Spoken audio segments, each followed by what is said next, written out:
Home YouTube kanalıma hoş geldiniz arkadaşlar. Yeni bir videoyla karşınızdayım. Bugün size bu gördüğünüz ön kısmı böyle gayet güzel duran bobet yapımını anlatmaya çalışacağım. Bobetin üzeri için ben farklı aksesuarlar düşündüm. Şu şekilde mesela fiyonklar çok şık olabilir. Aynı şekilde bu güzel inciyle şu öndeki V detayını ön plana çıkaracak bir şekilde yine çok şık olabilir. Şöyle tuttuğumda daha net göreceksiniz.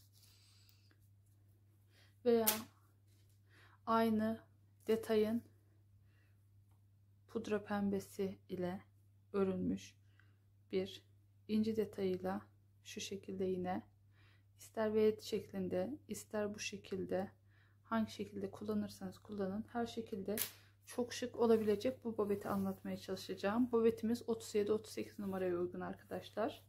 Bu şekilde görün, kenara koyacağım. Ben ip olarak pudra pembesi bir ip tercih ettim. Markası Lamia Diamond, Nako Pırlanta, Etropil inci, bunlarla aynı kalitede bir iptir arkadaşlar. Tabanlık olarak her zamanki tercihim Rasim Uyar marka 37-38 numara tabanlık tercih ettim. Tığlama detaylarını göstereceğim size. Dediğim gibi 37-38 numaraya uygun olarak örüyorum. İpime uygun da tabanlık seçtim. Tığ olarak tabanlığımı Tulip markalı 1 numara 1.90 mm tığla tığlayacağım tabanlığımı. Tabanlığı tığladıktan sonra üst kısma geçtiğimde de yine görünmüyor ama Tulip marka 2 numara 2 mm tığ kullanacağım arkadaşlar. Siz de elinize uygun, eliniz sıkı ise büyük numaralı tığ kullanabilirsiniz. Eliniz gevşek ise de tığ milimetre, numara demeyeyim aslında, milimetresini kısaltırsanız başarılı sonuçlar elde edebilirsiniz arkadaşlar. Taban tığlamasına şimdi geçiyorum.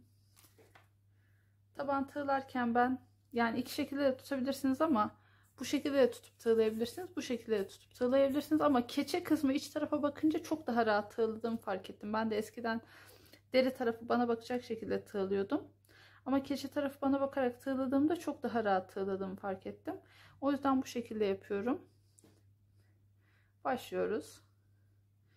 Tabanlık tığlamada benim sistem her zaman aynıdır arkadaşlar.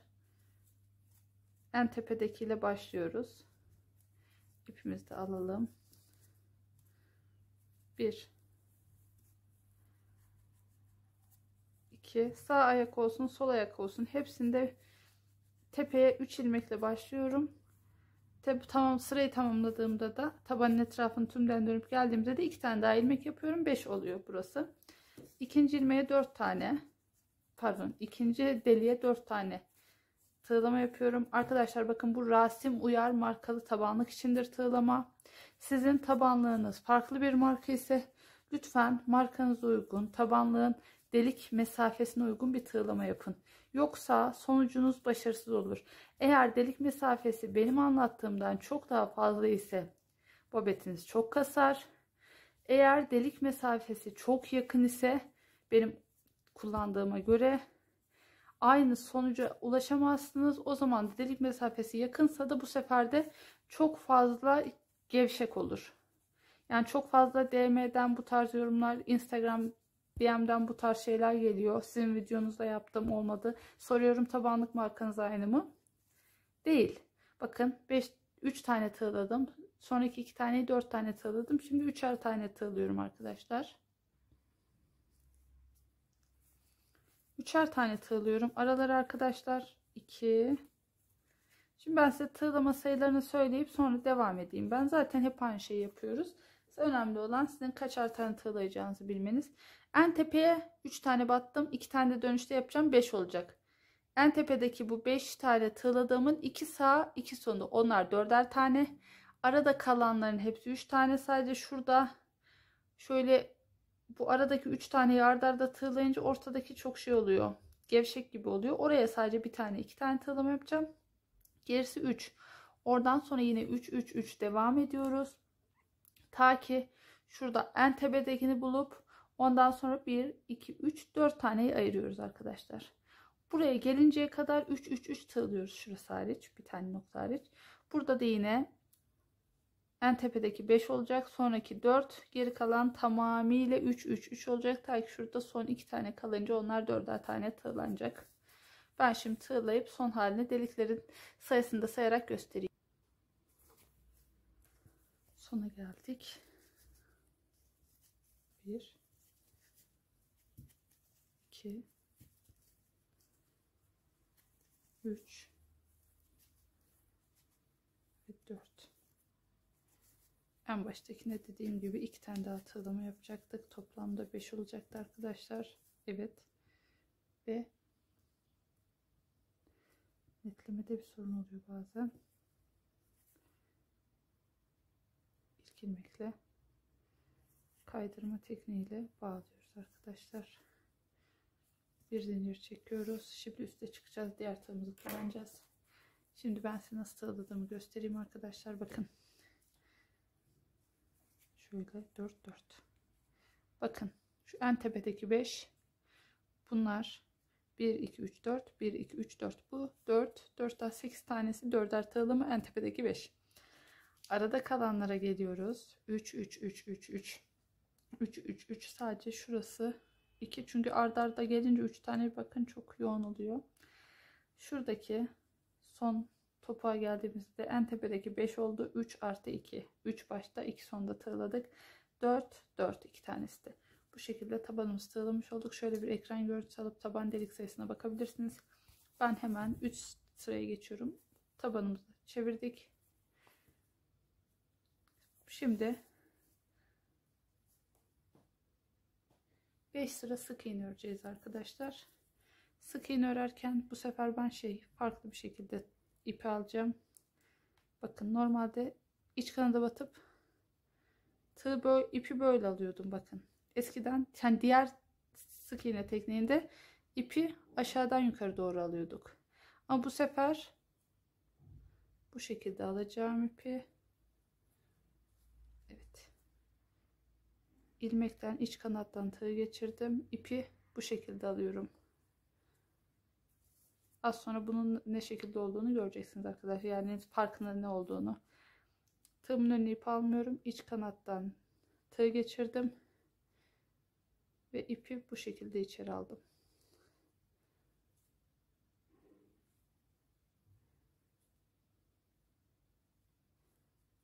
Dediğim gibi diğer sık iğne tekniğinde aşağıdan yukarı doğru alıyorduk. Bunda yukarıdan tığ götürüyorum. Bu şekilde ilmek alıyorum. İsterseniz siz klasik sık iğne yapabilirsiniz arkadaşlar. Ben sadece bir dakika şuradan göstereyim hemen.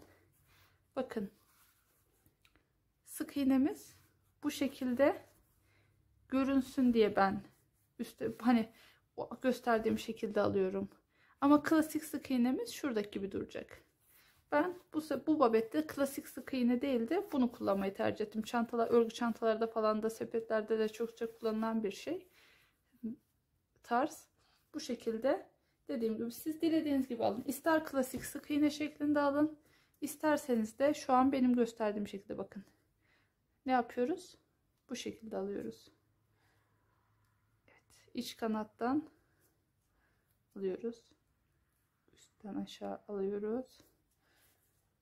Yani tığımız üstte, ipimiz altta kalıyor. O şekilde alıyoruz.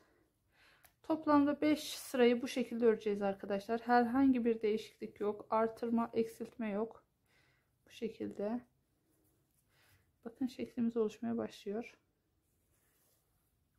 Dediğim gibi arkadaşlar, babetin etrafını bu şekilde sık iğne ile tamamlayın. Tekrar diyorum, isterseniz diğer klasik sık iğne tekniği de yapabilirsiniz.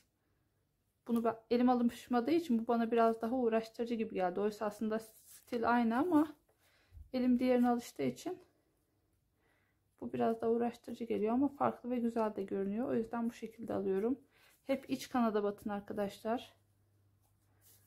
İç kanattan alın.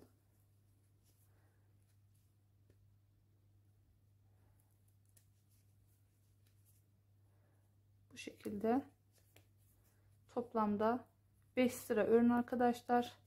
Daha sonra videoyu çok uzatmaya gerek yok diye düşünüyorum. Aynı işlemi yaptığım için. şekilde iç kanattan alın ve toplamda 5 sıra örelim arkadaşlar. Siz daha büyük ayak numarası örüyorsanız arkadaşlar, 39-40 örüyorsanız tığlama yaklaşık olarak aynı oluyor. Kanalımda zaten 39-40 tığlaması da var. 35-36 tığlaması da var. Tarz olarak aşağı yukarı aynı şekilde tığlıyoruz. Sadece 39-40'da veya daha büyük ayak varsa onda ne yapacaksınız? 5 değil de 6 sıra örebilirsiniz bu alt kısmı. Veya daha büyük ayaklarda 6 değil 7 sıra örebilirsiniz. Bu şekilde örelim 5 sırayı, sonra öndeki detay kısmını görelim arkadaşlar. 4. sıranın sonuna geliyorum arkadaşlar. Geldim daha doğrusu. Bakın aynı şekil alıyorum. 4 sırada ilk sırada gösterdiğim gibi herhangi farklı bir işlem yapmadım arkadaşlar. İlmeği yani bu şekilde geçirdim ilmeğin içinden, şu şekilde aldım ve tek seferde çektim. Bakın bu şekilde oldu.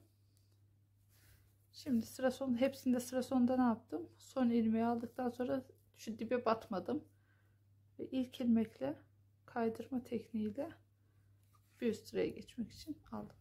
Bir zincir çektim, bir üst sıraya geçtim. Bu sefer o ilk kaydırmayı yaptığımız ilmeğin içinden başlıyorum. Bu şekilde 5. sırayı da tamamlıyorum arkadaşlar.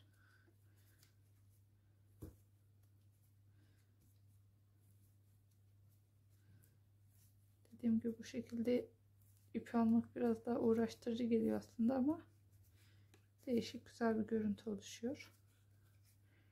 İsterseniz siz klasik sık iğne yapabilirsiniz, sorun olmaz.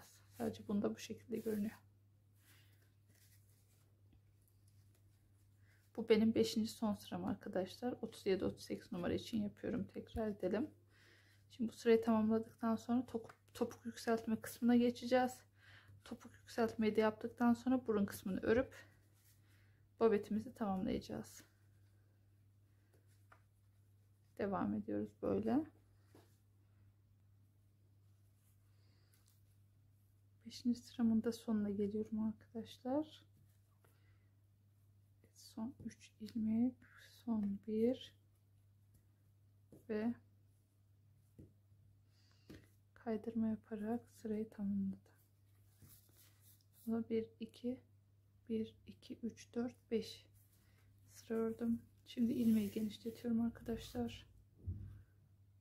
Babetimi içinden geçirdim, ilmeğin içinden.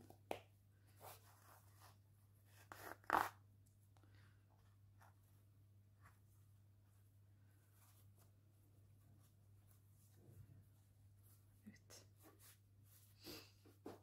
Şimdi arkadaşlar topuk yükseltme yapacağım. Babetimiz bu şekilde. Tabanımız, yanlarımız. Evet. Şimdi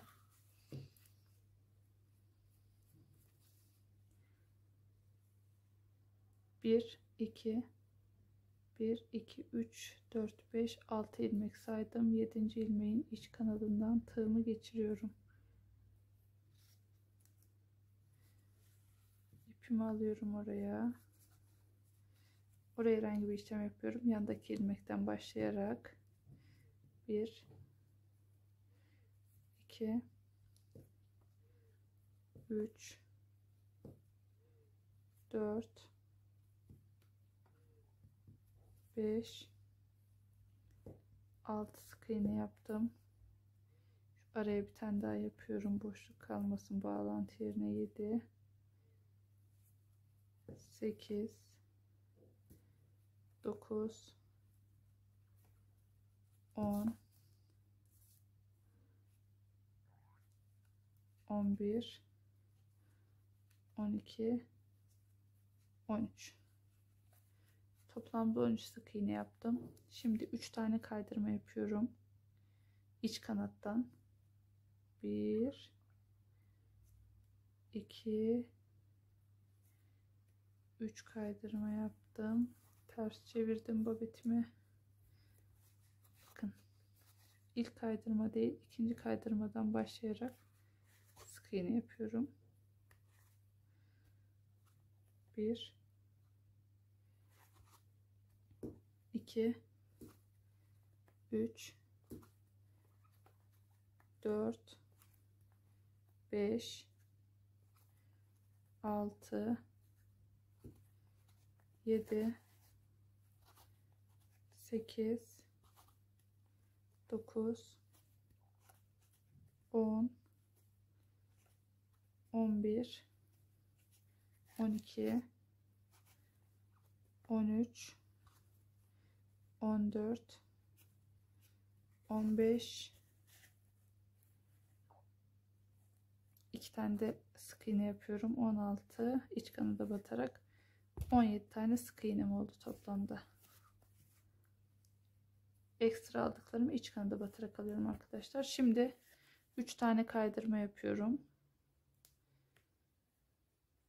1 bakın iç kanattan alıyorum arkadaşlar. 2 içerideki kanattan alıyorum. 3 geriye dönüyorum. Bakın içerideki kanattan aldım dediğim gibi. İlk kaydırmaya değil, ikinci kaydırmaya batıyorum. Ve 1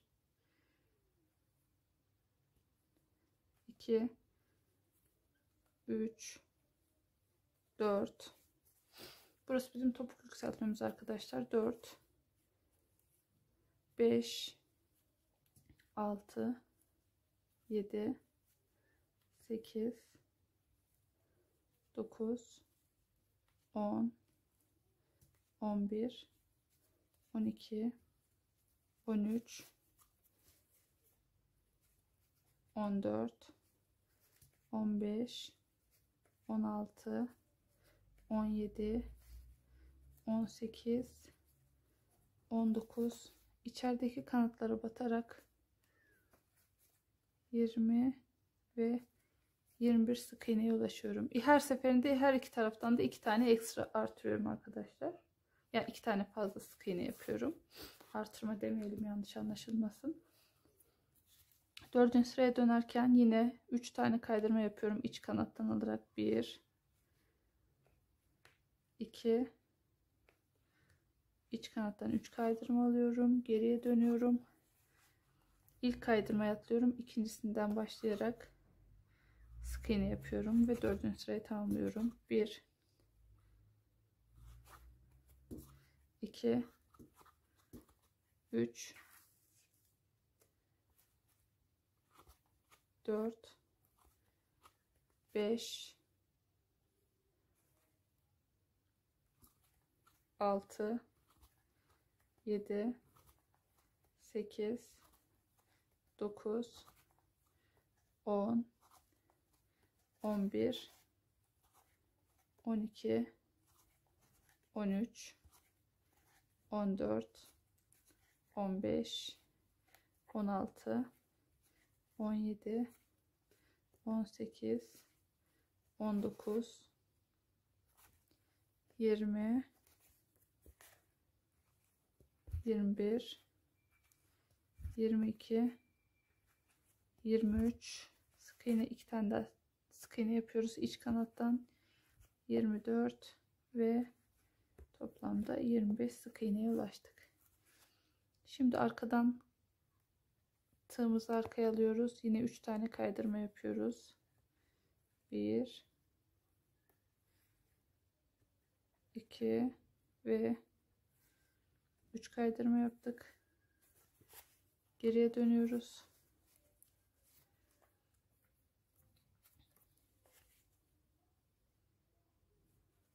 Birinci kaydırmaya atlıyoruz. İkinciden başlayarak sık iğne yapıyoruz.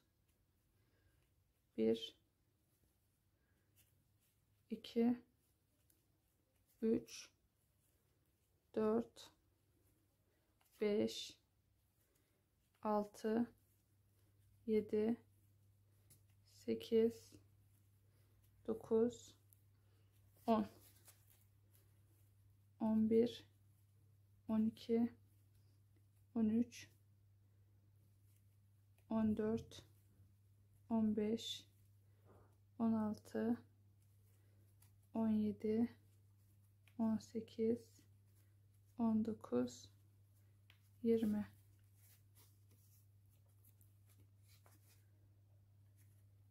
21, 22,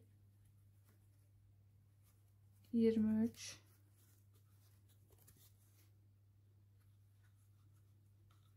24, 25, 26, 27 sık iğne, yine 2 tane sık iğne yapıyoruz iç kanattan alarak, 28 ve 29 oldu. Şimdi 3 tane kaydırma yapıyoruz iç kanattan alarak. 1, 2, 3. Burası topuk yükseltmedeki son sıramız arkadaşlar. Toplam 6 sıra örüyorum. Siz daha büyük ayaklarda daha fazla topuk yükseltme yapabilirsiniz. Daha küçük ayaklarda da daha az. İlk sık iğne kaydırmaya atlıyorum. İkinciden başlayarak 1,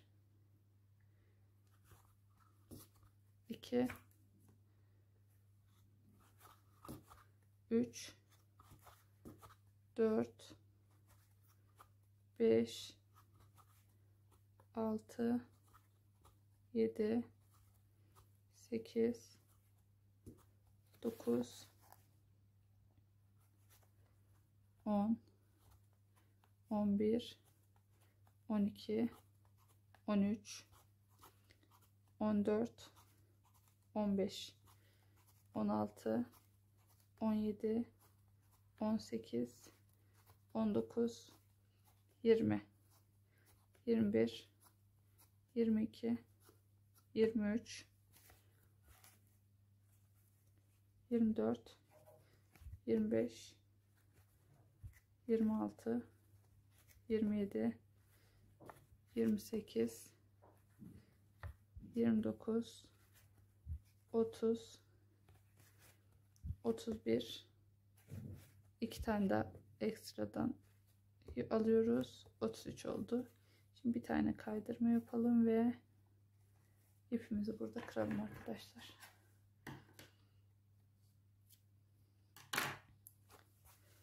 Toplamda 6 sıralık bir topuk yükseltme yaptım. Dediğim gibi siz dilerseniz daha yüksek yapabilirsiniz. Daha küçük ayaklarda bir sıra eksik yapabilirsiniz veya aynı da yapabilirsiniz. Çok bir sıkıntı olmaz. Burası topuk yükseltmemiz. Şimdi ön kısma geçeceğiz.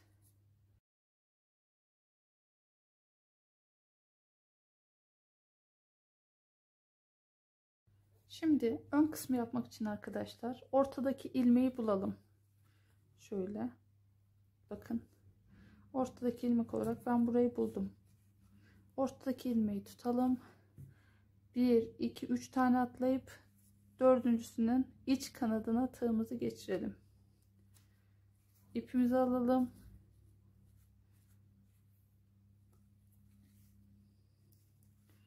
Evet. İpimizi alıyoruz. Şimdi burada sık iğne değil de çakma trabzan yapıyoruz. Tığımızın önüne ip aldık.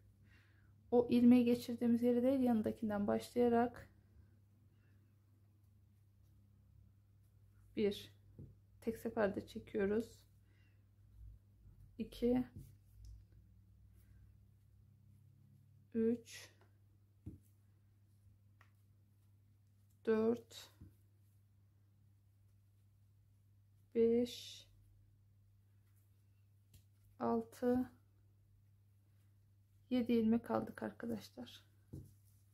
1, 2, 3, 4, 5, 6, 7 tığımızın önüne ip aldık. Tek seferde çektik. Şimdi yan tarafa kaydırma yöntemiyle bağlıyoruz. 1 de üst sıraya geçmek için ikinci sık iğneye ve geriye döndük. Tığımızın önüne ip alıyoruz.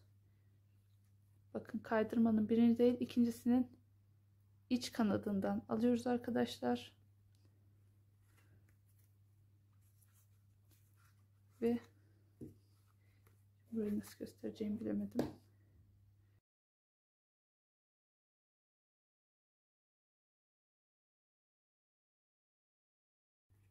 Şimdi arkadaşlar bakın 2 tane kaydırma yaptık bu sıra sonunda.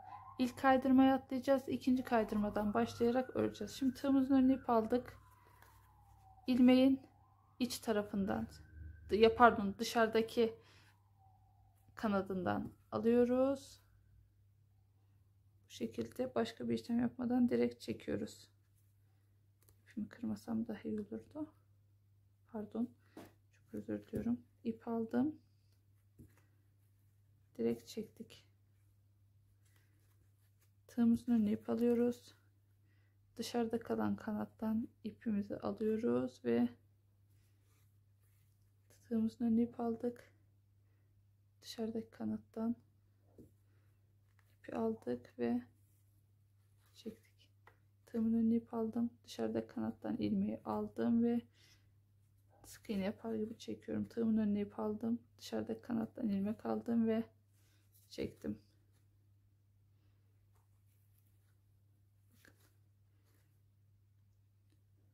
Tığımın önüne ip aldım. Bu şekilde tığımın önüne ip alıyorum.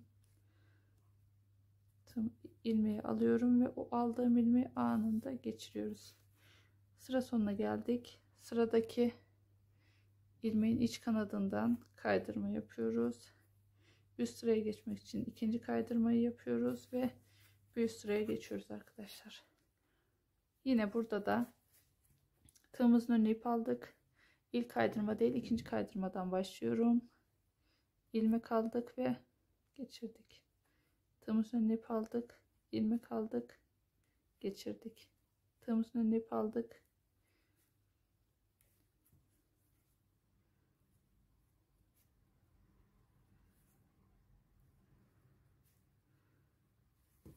Evet, bu şekilde sıra sonuna kadar gidiyoruz.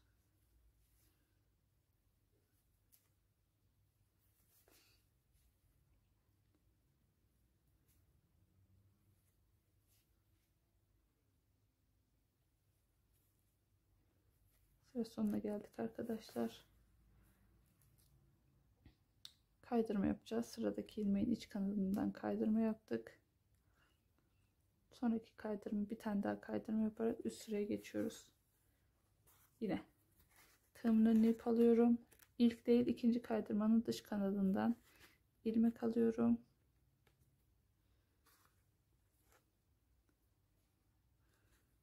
Tığımın önüne ip aldım.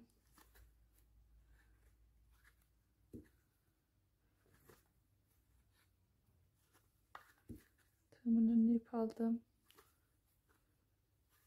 Hep dış kanadı kullanıyoruz arkadaşlar. Ve ilmeği aldığımız gibi şöyle tersten çekiyoruz.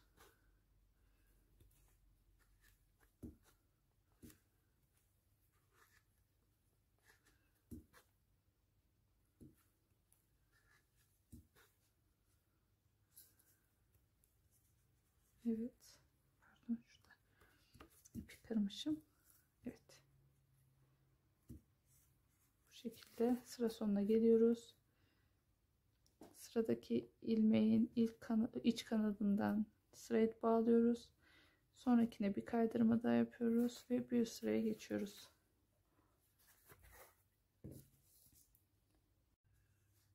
Yeni sıraya başlıyoruz arkadaşlar. Her sırada bir ilmek artırarak. Evet. Tığımızın önüne ip alıyoruz. İlk kaydırmaya değil, ikinci kaydırmaya tığımızı götürüyoruz. Arkadaki ilmeği ama arkadaşlar, bakın bu değil, arkadaki ilmek. İlmeği aldık. İlmeği hemen çekiyoruz. Tığımızın önüne ip alıyoruz. Arkadaki kanattan tığımızı geçiriyoruz. Tığımızın önüne ip aldık.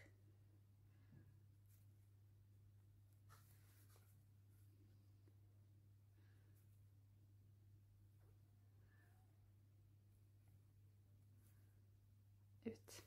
Yaptığımız işlem bu arkadaşlar. Toplamda 30 ilmek oluncaya kadar artırma işlemine devam edeceğiz. Ve yaptığımız işlem bu. Tığımızın önüne ip alacağız. Arkadaki ilmekten tığı geçirip ilmeği alacağız. Başka bir işlem olmadan ilmeği sık iğne yapar gibi hemen geçiriyoruz.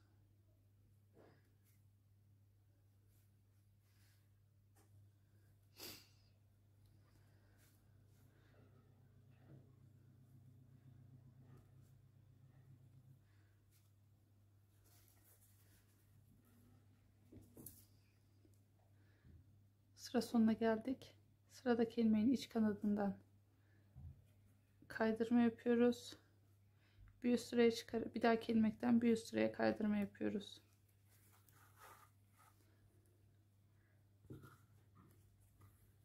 Tığımızın önüne ip aldık. İlk kaydırma değil, ikinci kaydırmanın öndeki ilmekten ilmeği alıyoruz, kaydırıyoruz. İlmek aldık, tığımızın önüne ip aldık, pardon, öndeki ilmekten geçirdik, ördük. Tığımızın önüne ip aldık, öndeki kanattan aldık ilmeği, geçirdik.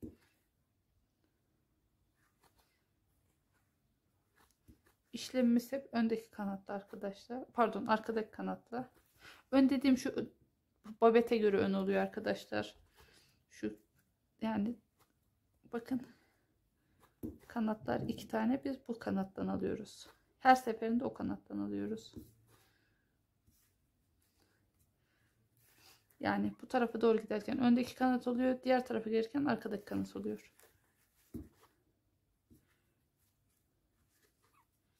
Elime bakarsanız hangi kanattan aldığıma veya ilmeği nasıl çektiğimi bakın şöyle. Biraz eliniz alışınca kolaylayacaktır da ilk başta biraz zor gelebiliyor bu şekilde almak. Sıra sonuna geldik. Tığımızı arkaya aldık. Sıradaki ilmekten kaydırma yaptık. Bir üst ilmeğe geçtik. Bir kaydırma daha yaptık ve geriye döndük. Tığımızın önüne ip aldık. Öndeki birinci değil, ikinci artırma yaptığımız için ilk kaydırma atlıyoruz. İkinci kaydırmamızdan başlayarak ilmekler alıyoruz. Tığımızın önüne ip aldık.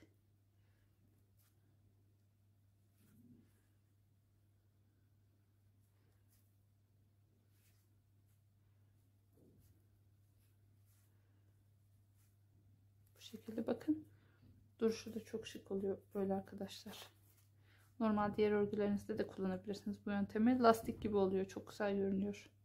Daha kalın iplerle daha gevşek gevşek ördüğünüzde de çok şık örgüler elde edebilirsiniz. Yaptığınız işlem hep aynı, bakın. Bu kanattan alıyoruz. Bize bakan kanattan değil, diğer kanattan alıyoruz yani. Sonra da ters çevirip bakın, ipi aldık. Ters çevirip geçiriyoruz. Hepsini tek seferde çekiyoruz.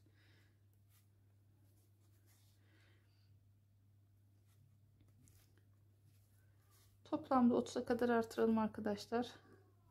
Eğer ayak taraklı ise 32'ye kadar da artırabilirsiniz. Taraklı ayak değilse, ince ayaksa 30'a kadar artırmanız yeterlidir. Evet, kaydırmamızı yapalım. Sıra başına geldik. 2 tane kaydırma yapıyoruz. Bakın 2 kaydırma yaptık ya, dönüşte şu ikinci kaydırmadan başlayarak ördüğümüzde artırmamızı yapmış oluyoruz. Tığımızın önüne ip aldık.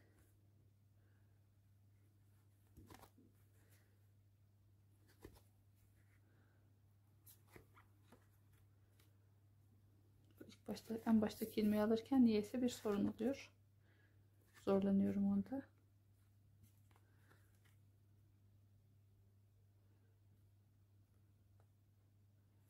Tığımızın önüne ip alıyoruz. Bize bakan değil, diğer kanattan ilmek alıyoruz. Her seferinde bize bakan kanattan değil de diğerinden ilmeği alıyoruz. Biraz da uzak tutarak öreyim isterseniz. Tığımızı nasıl tuttuğumuza da bakın.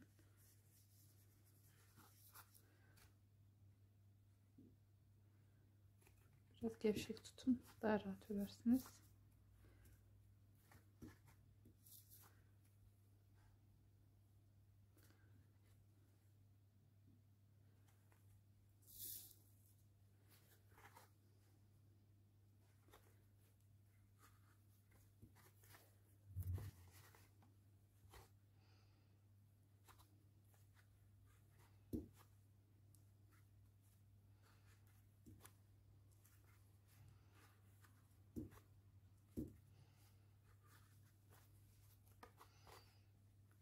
Yaptığımız işlem hep aynı arkadaşlar. 30 ilmeğe ulaşıncaya kadar aynı işlemi tekrarlayın. Her sırada bir tane artırma yaparak 7 ile başladık. Toplamda 30 ilmeğe ulaştıktan sonra birkaç sırada artırmadan öreceğiz. Evet. Bakın. Model yavaş yavaş şekil alıyor. Dediğim gibi 30 ilmek oluncaya kadar artırın arkadaşlar. Sonrasında tekrar devam edelim birlikte. Size söylediğim gibi arkadaşlar böyle devam ediyorum ben. 30 sıra olmadan tekrardan devam edeyim dedim. Görün aynı işlemi yaptığımı, hani herhangi farklı bir işlem yapmıyorum. Sadece her sırada bir tane baştan artırarak toplamda 30 ilmeğe ulaşıncaya kadar artıracağım. 30 ilmeğe ulaştıktan sonra da toplam sıra sayımız 25 olduğunda artırmayı toplam sıra sayımız 25'e ulaştığında da öndeki şu kısmı yapacağız arkadaşlar.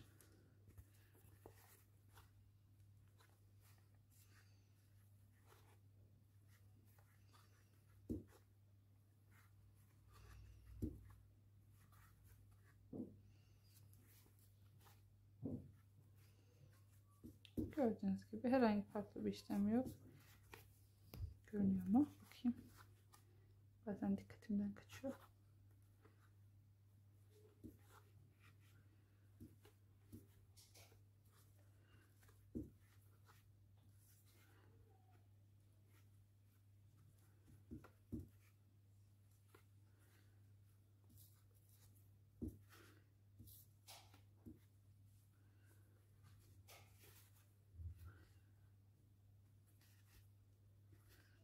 Sıra başına geldiğimizde 2 tane kaydırma yapıp üst sıraya çıkıyoruz. Sonra yine tığımızın önüne ip alıyoruz. Ve ilmeği geriye doğru alıyoruz.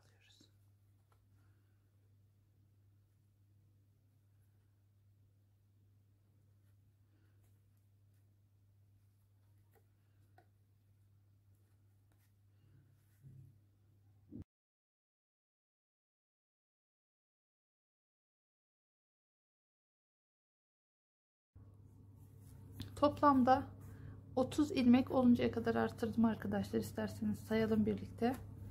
Bakın şu 2 tanesi kaydırma, onları saymıyorum. Kaydırmaları saymıyorum.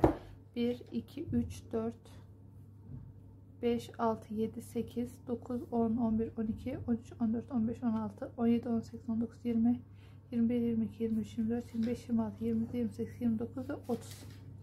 Toplamda 30 tane ilmek sayısına ulaştık. Şimdi bakalım arkadaşlar. Şurada eksiltmelere başladığımız, ya eksiltme değil pardon, şu kıvrımı vermeye başladığımız yere kadar kaç sıra örmüşüz? Sıra örmek şu içeride kaldığı için zor olabilir. O yüzden ben şu üstte kalan kısımları sayacağım. Ona göre tamam mı değil mi karar vereceğiz. 1 2 3 4 5 6 7 8 9 10 11 12 tane örmüşüz. Bakın bakalım burada kaç? 1 2 3 4 5 6 7 8 9 10 11 12 tane örmüşüz. En son zaten şuraya geldiğimizde tam 30 tane ilmek sayısına ulaştık. Şimdi buradan bu tarafa doğru örerken ne yapıyoruz? Öncelikle artırmayı artık kesiyoruz. Artırmayı kesmek demek ne demek? Az önce artırırken ne yaptık? Birinci kaydırmaya atlayıp ikinciye batarak her sırada bir tane artırmış olduk. Bu sefer 2 kaydırmayı da atlıyoruz. Şu ilmekten alıyoruz. Bakın ilk kaydırmaya atladık, ikinci kaydırmaya atladık, üçüncüden ilmeğimizi alıyoruz. 1 2 3 4 5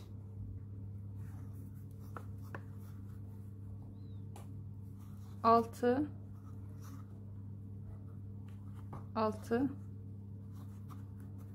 7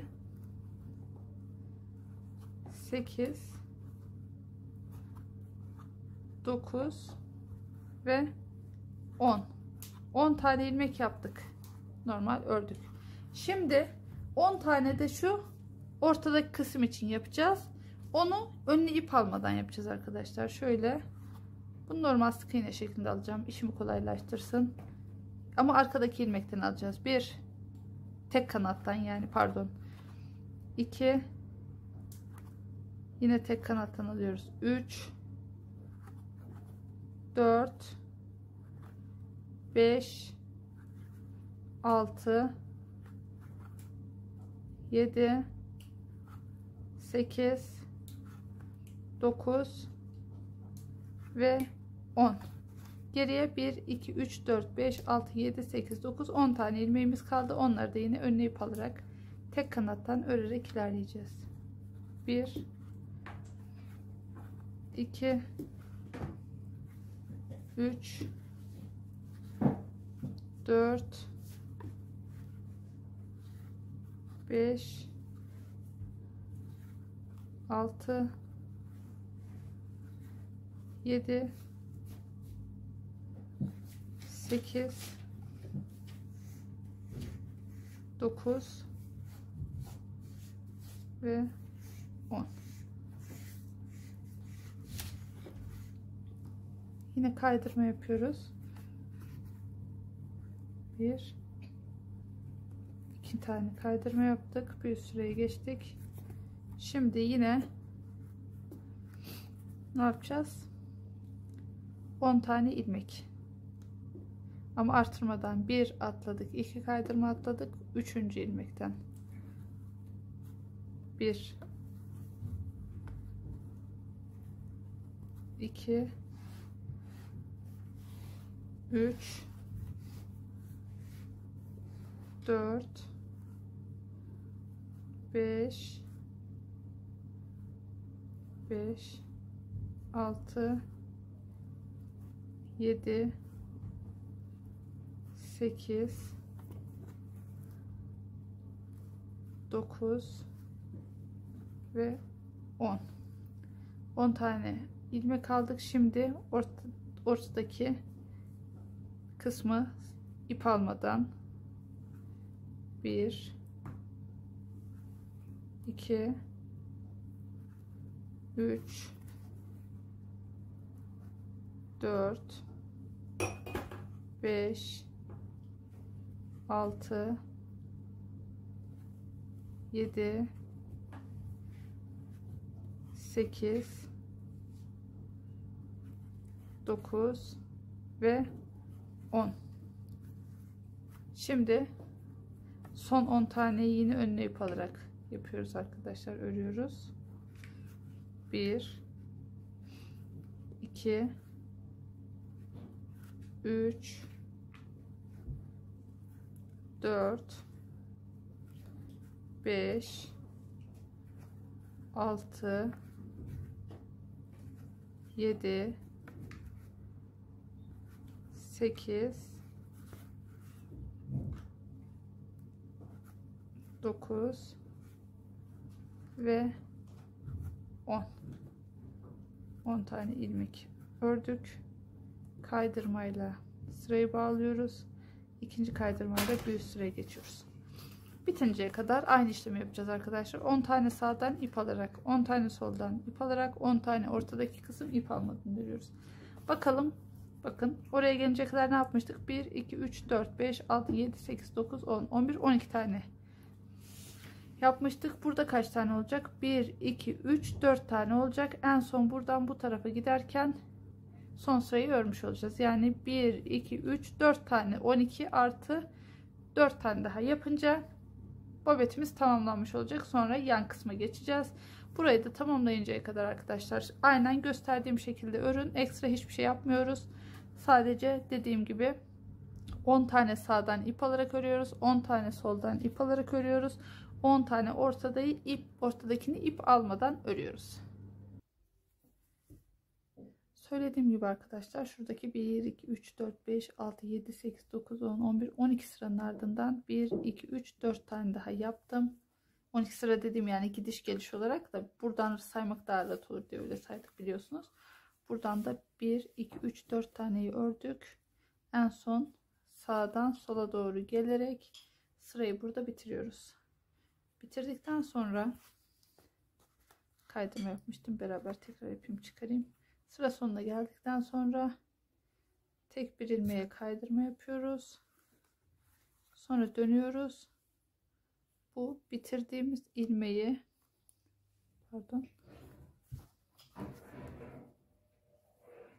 bitirdiğimiz ilmeğe tığımızı geçiriyoruz. İpimizi oradan alıyoruz ve artık yandan örmeye başlayabiliriz. Yandan örerken klasik sık iğne tekniğiyle öreceğiz arkadaşlar. Şu alt kısmı yaptığımız gibi değil. Direkt ipi normal alıyoruz. Bu şekilde örüyoruz. İpi de buraya alalım. Bu ipi de burada kaybedelim. Uç kısmında fazlalığı keseriz. Bu şekilde sıra sonuna kadar örüyoruz arkadaşlar. Bundan sonra galiba toplamda 5 sıra, tekrar bir sayar bakarız, 5 ya da 6 sıra örmemiz gerekiyor sık iğne. Evet, bakın bu klasik sık iğne. Bu şekilde örmeye devam edin arkadaşlar.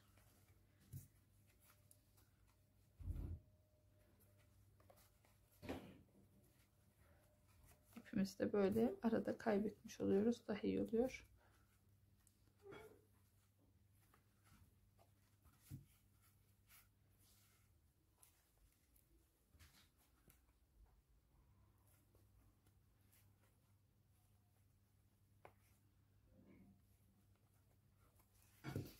İpimiz şurada kaldı. Bakın.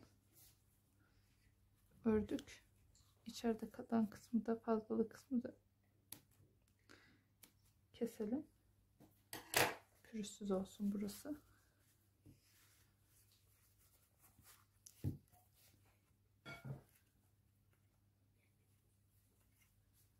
Evet, topuk kısmını örüyoruz.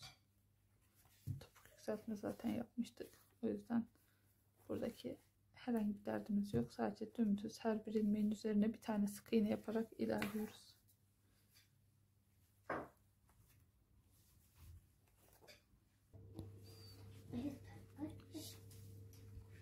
Devam ediyoruz sık iğnemize.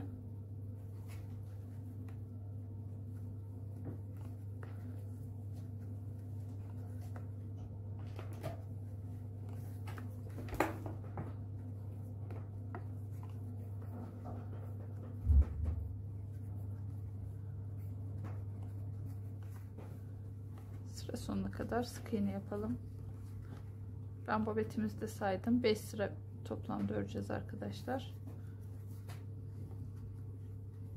5 sırada zaten şu altta örmüştük. 10 sıra. Bir de topuk yükseltmemiz vardı.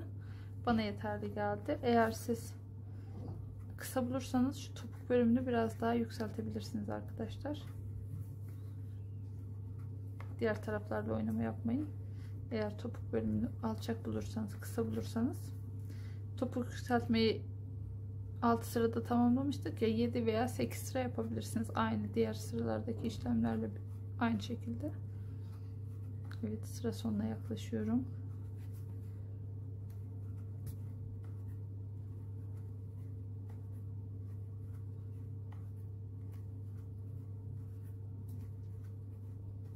Son ilmeğimizi de ördüm.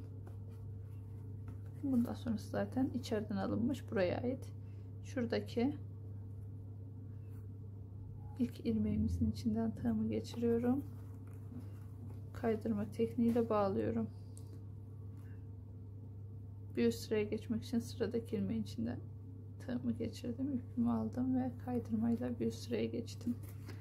Şimdi buradan itibaren aman artırma yapmayın. Şu bizim son ilmeğimizde. Bu şekilde diğer tarafa doğru sık iğne yaparak ilerleyelim. Herhangi değişik bir işlem yapmıyoruz arkadaşlar.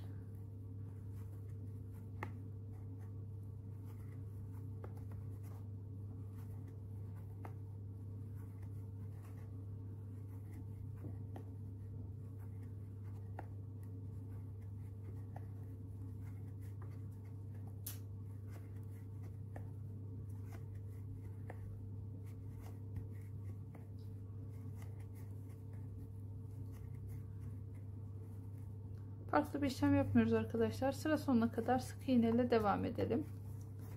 Bakın. Sık iğne örerek, klasik sık iğne örerek sıra sonuna kadar gelelim.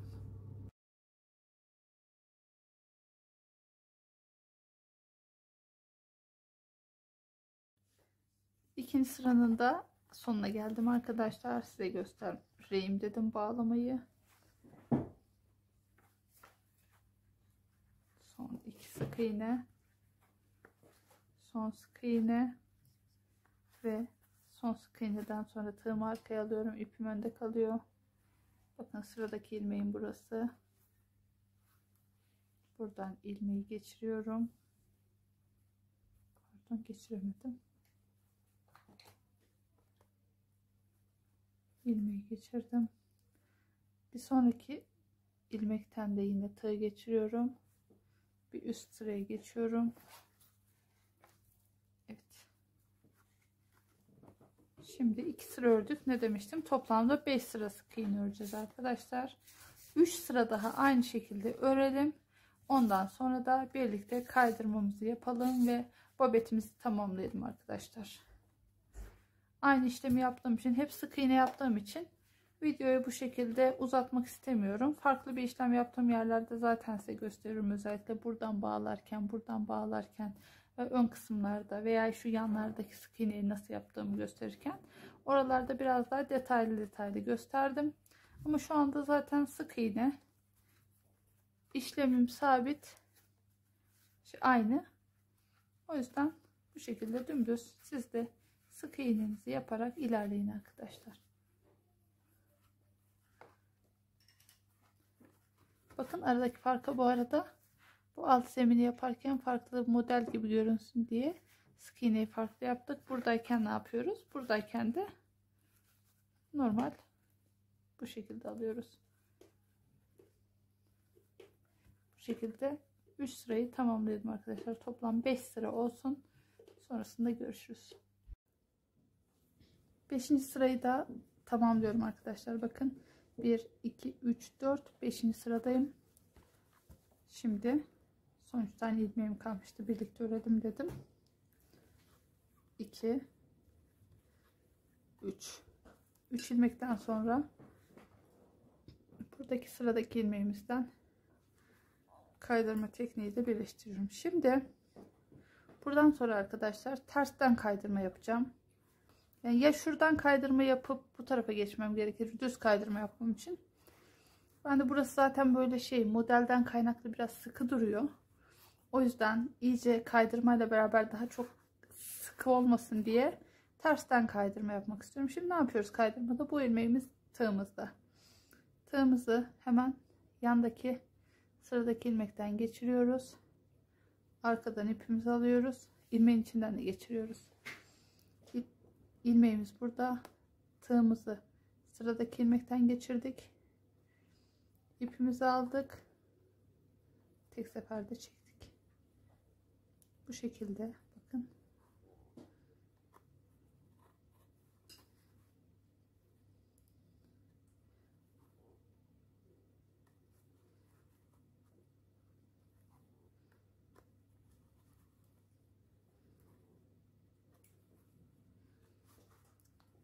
Böyle sıradaki ilmekten tığı geçiriyoruz. İpi hemen çekiyoruz. İlmeğimiz burada. Sıradaki ilmeğimiz burada. İpi aldık. Geçirdik. İpi aldık. Geçirdik. İpi aldık. Geçirdik. Dilerseniz böyle yapın. Dilerseniz şu şekilde tutup arkadaşlar. Bakın. Şöyle. Tığımız arkada. Şöyle de yapabilirsiniz. Ama diğer şekilde daha kolay gibi geldi bana. Yani böyle de yapabilirsiniz. Ama bu şekilde kolay geldi bana. Sizin de böyle yapmanızı tavsiye ederim. Bu şekilde sıra başına kadar ilerliyoruz. İlmeğe dikkat edelim. İpimizi bölmeden yapalım.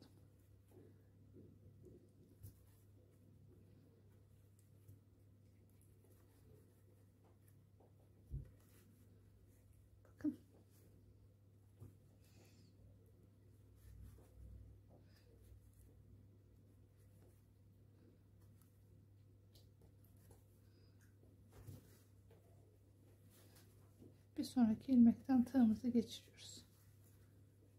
Bakın.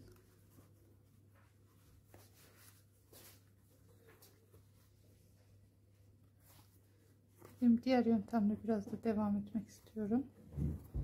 Daha sık olmasını istiyorum. Bu şekilde yapınca daha sık oluyor çünkü kaydırma.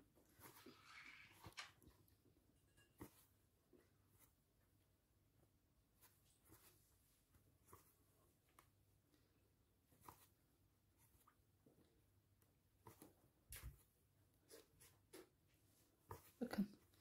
Görüntü olarak çok bir fark yok aslında. Bakın aynı görüntü. Sadece burası biraz bu şekilde biraz daha sık oluyor. Yani burayı yaparken de daha sıkı yapabilirsiniz. Daha sıkı tutabilirsiniz. Bu şekilde kaydırmayı sıra sonuna kadar götürelim arkadaşlar. Çok da sıkmayın aslında kaydırmayı. Biraz daha şu an ben örerken gevşek örmeye çalışıyorum. Bu sefer de ayağı çok sıkmasın. Ayaktan çıkmayacak kadar sıkı yapın yeterli.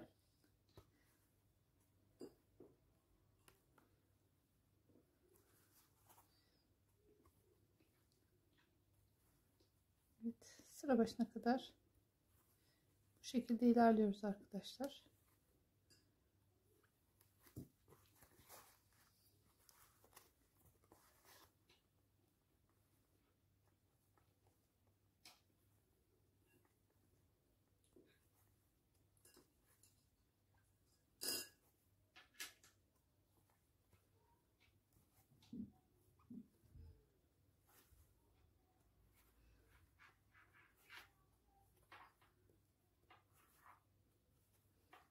Evet. İlerliyoruz bu şekilde. Sıra sonuna geldiğimizde görüşelim. Sıra sonuna geldim arkadaşlar. Son kaydırmamı da yaptım. İlmeğim burada. Bu şekilde bobetim. Son kaydırmayı yaptıktan sonra ilmeği tığdan çıkarıyorum arkadaşlar. Tığımı arkadan buraya geçiriyorum. İlmeği alıyorum ve arkaya kaydırıyorum. İlmeğim arkada kalıyor. Zaten ipim de arkadaydı. Sıkalım. Evet. Bir zincir çektik. Bir zincir daha çektik. Ve ipimizi kırdık. Pardon. Bobetimizin ipini arkadan kaydırma yaparak, kaydırma dediğim yani ipimizi şöyle arkadan ilmeklerin içerisinden geçirerek kaybedebiliriz arkadaşlar.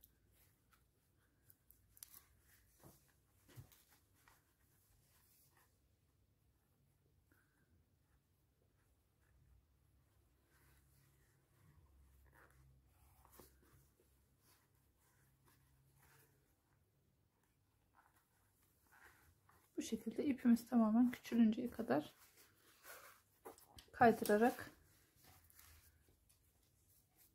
kaybedersiniz arkadaşlar. Şimdi bu bobeti dediğim gibi iki şekilde süsleyebilirsiniz.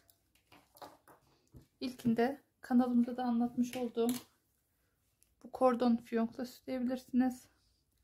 Veya yine kanalımda anlatmış olduğum şu şekilde incili bant ile böyle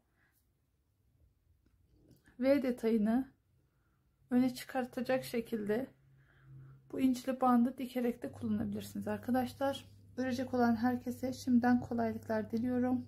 Ördükten sonra Instagram hesabınızda myhobby etiketiyle hikayenizde paylaşırsanız ben de hikayelerimde ördüklerinize yer veririm. Şimdiden örecek olan herkese kolaylıklar diliyorum. Beğeni ve yorumlarınızla desteklerinizi esirgemezseniz sevinirim. Abone değilseniz abone olmayı unutmayın ve bildirimleri açmayı unutmayın. En yeni modellerden haberinizin olması için. Kolay gelsin örecek olan herkese.